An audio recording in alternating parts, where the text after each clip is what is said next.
Hello everyone, it's me again, Burntam, DIY TV, panibagong araw at panibagong vlog na naman tayo mga ka-DIY. Sa araw na to, meron ulit tayong gagawin dito sa Toyota Corolla Altis 1.8G 2001 model. At bago natin tuloy yung video, shoutout muna natin Anur's Vlog, pag-subscribe sa YouTube channel at pag-follow yung Facebook page niya. So ayan, shoutout din natin ang grupo natin sa Facebook page, Corolla 9.5 generation. Shoutout sa inyo mga boss amo. Yan. So ang gagawin natin dito sa may mga problema sa flasher nila na may hyper flash na mga nagpalit ng LED flasher o LED lamp. Tara, makita natin. So open natin mga ka-DIY. Ito yung loob ng ano natin, cabin natin. So pakita natin, magpa-flasher tayo. Yan o. Yan ang problema natin na ituturo namin sa inyo. Pakita mo sa kabila. Okay, tara. So, solusyonan natin yan mga ka-DIY, kaya huwag kayong maglala, huwag kayong maglilipat ng channel. Tara. So, yan, meron tayong unbox na parcel from Lazada.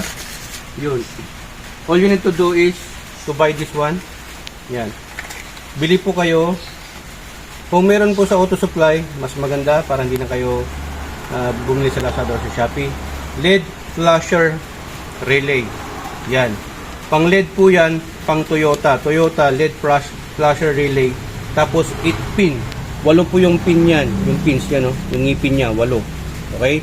Adjustable po yan mga ka-DIY. Kasi syempre, pagka nagpalit po kayo ng mga bulb ng flasher nilo, yung flasher ninyo na bulb LED po yan, tumataas po yung mga wattage niyan. Kasi may mga watts po yan na kung saan yung original o yung stock relay, yun po yung nababasa niya. May resistor po kasi yan or CAN bus. So yan, dito lang po nakalagay, nakalocate yung flasher po relay po ninyo. Yan o, lumabas na po. Ito yung original na pang Toyota. Yan mo lang yung sakit dyan. Medyo masikip lang po ito. Yan. Unutin natin. Original Toyota po yan. Denso po ang tatak niyan. Denso Japan. So Toyota, yan po yung part number niya. Made in Japan. So Japan po talaga yan. Pag sa mga flasher, Japan. Tapos ito yung ipapalit natin. Adjustable na po siya. Pwedeng mong bilisan, pwede mong bagalan. Okay? Yan po. Yan po ang nakalagay. Okay. So ito, mabibili nyo po nasa 500 yata to. Depende sa voucher ninyo kung may free shipping, mga ganun, 500, 600, 700. Yan po. Pang Toyota, wag po kayong bibili ng Honda. Iba po yun. Iba po yung pins na. So try na po natin. Yun.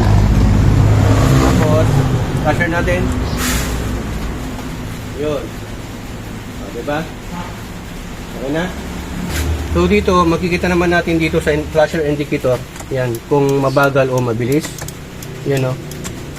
Kung yan, na ano yan pwede mong adjustan to, pwede mong bilisan. Makikita nyo dito ang pagbabago mga ka-DIY. Yun, mabilis. Diba? Na-adjustan natin. Pabagalan natin sa kung ano yung tamang sequence ng flasher talaga. Yan, pababa ng pababa hanggang sa makuha niyo yung perfect timing, yung sequence. Yan, hindi na pwede masyado mabagal. Yan.